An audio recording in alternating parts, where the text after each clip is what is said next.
We've used prime factorization to help us simplify radicals.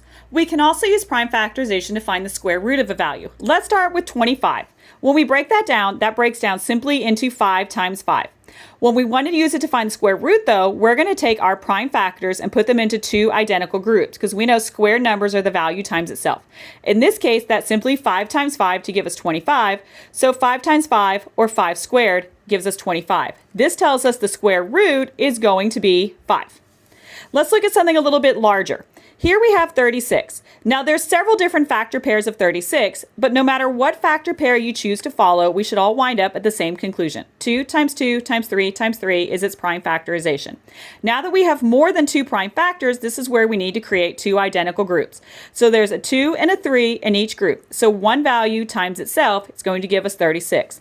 In this case, that means 6 times 6, or 6 squared, gives us 36, telling us the square root of 36 is 6. Now, where this is especially useful is in large values like 20, 25. Since we can use prime factorization to find the square root or simplify radicals, we can use it to test to see if a number is a perfect square or not. In this case, we're going to start breaking 20, 25 down into its prime factors, and no matter which path we follow, we should conclude that there are 4 3s and 2 5s in its prime factorization. So once again, we're going to create two groups. In each group, there are 2 3s and 1 5. So when we multiply those together, that means we have 45 times 45, or 45 squared.